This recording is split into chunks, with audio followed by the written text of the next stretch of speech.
Bonjour et bienvenue sur cette vidéo consacrée aux exemples de processus de développement de logiciels. Nous allons passer en revue 3 exemples, le processus en cascade, le Unified Process et finalement un exemple de processus agile à travers Scrum. Nous terminerons la présentation en rappelant quels sont les grands acteurs qui interviennent dans un projet informatique avant de conclure. Alors dans le processus en cascade, chaque phase porte sur une activité. La sortie d'une phase constitue l'entrée de la phase suivante. C'est ce qu'exprime la métaphore de la cascade. Après avoir cerné les exigences et conçu une solution, il s'agit de construire, de tester et puis de déployer le système. Alors, ce processus en cascade semble séduisant a priori, mais malheureusement, il présente toute une série d'inconvénients, notamment le fait qu'on demande aux utilisateurs d'exprimer l'ensemble des exigences au début du développement, ce qui est très difficile à faire, que les utilisateurs ont naturellement beaucoup de mal à être complets et précis sur les exigences portant sur un système logiciel qui est immatériel. Deuxième inconvénient, la complexité. Rien n'est fait pour découper la construction du système, par exemple en modules, ou pour repasser sur une partie du système qui serait particulièrement délicate à construire.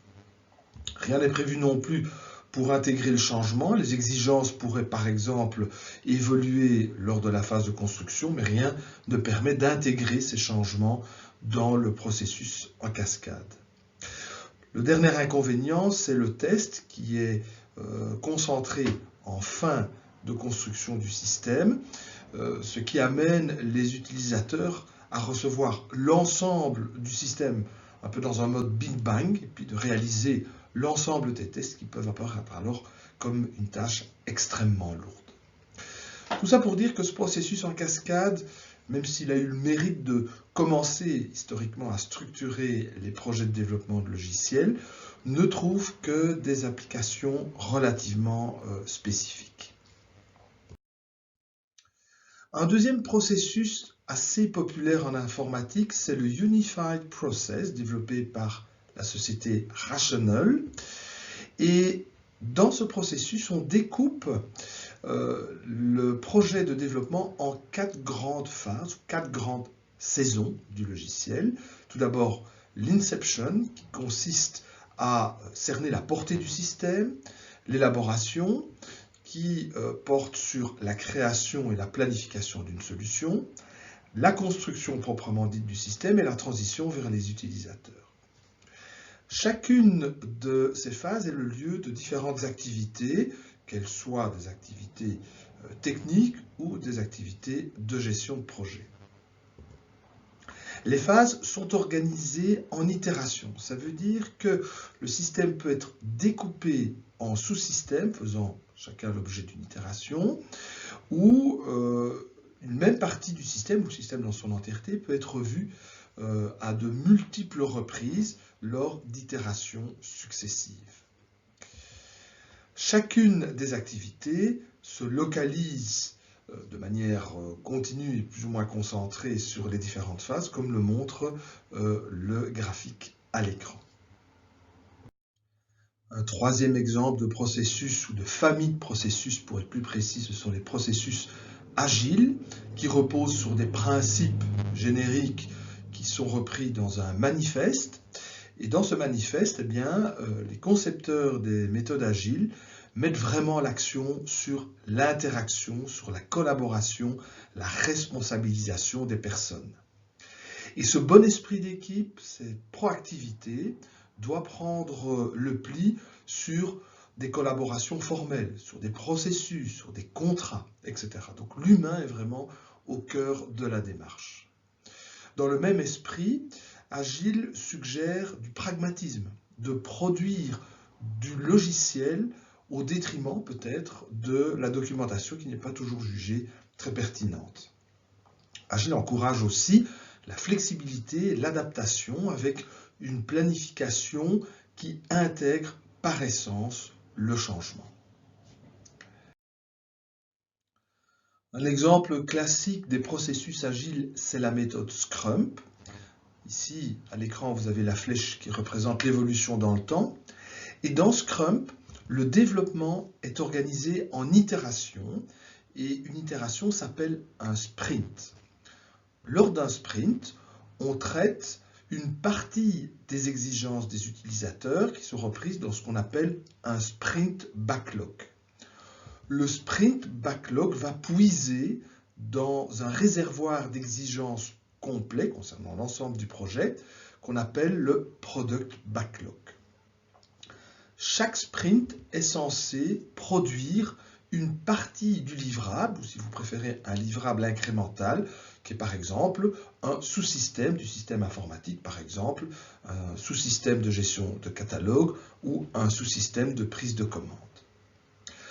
Scrum prévoit toute une série d'interactions entre les acteurs du projet. Vous savez que l'aspect humain et communication, collaboration est important pour Agile.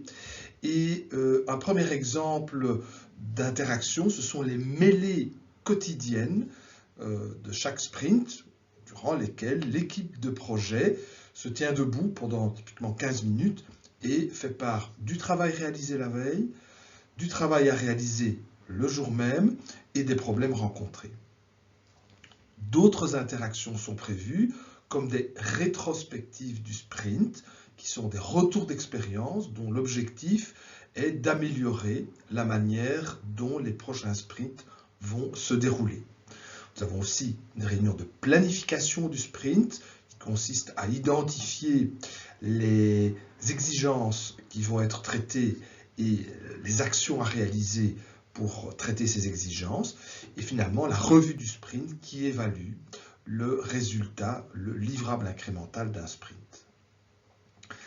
Alors, les différents rôles au niveau de Scrum sont parfaitement identifiés. On a par exemple le Product Owner, ou le représentant utilisateur, dont la responsabilité est de gérer et de déterminer les exigences, autrement dit de gérer ce qu'on appelle le Product Backlog. Vous avez les membres de l'équipe de développement qui contribuent à créer le logiciel, c'est le Development Team.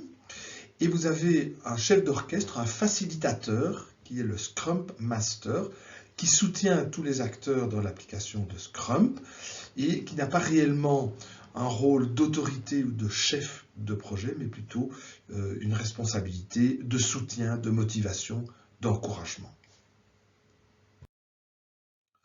Peu importe le processus de développement que l'on suit, tout projet informatique fait collaborer toute une série d'acteurs de cultures et de métiers différents. Voici quelques exemples. Tout d'abord, nous l'avons vu, les spécialistes métiers, essentiellement les utilisateurs. Alors parfois, on peut même nommer un key user, un utilisateur qui représente la communauté de l'ensemble des utilisateurs. C'est par exemple le Product Owner dans le contexte Scrum. À côté de ça, on fait collaborer des informaticiens, des spécialistes des technologies digitales, menés par un chef de projet. J'identifie ici quelques rôles clés comme le Business Analyst, dont le rôle est de jouer l'interface entre les spécialistes métiers et des spécialistes techniques, essentiellement pour capter les exigences, les développeurs qui produisent le logiciel, des experts ponctuels, par exemple, des experts en sécurité. Dernière catégorie d'acteurs, le sponsor, qui décide du bien fondé du projet et surtout qui fournit les fonds et les ressources pour mener à bien le projet. Alors, en guise de conclusion, j'espère que vous êtes convaincus que l'implication du gestionnaire dans un projet de développement est vraiment importante. Il doit collaborer de près avec les informaticiens pour effectuer ce transfert de connaissances métiers vers une communauté qui ne connaît pas l'entreprise, qui ne connaît pas les processus d'affaires. Et pour bien interagir avec ces informaticiens, il faut comprendre leur fonctionnement, la manière dont ils organisent les processus de développement. Et c'est très important pour faire face aux défis que proposent les projets de développement informatique, à savoir la gestion de la complexité liée à l'importance de la demande des utilisateurs, mais aussi la gestion continue du changement et l'importance de la dimension humaine dans un projet de développement.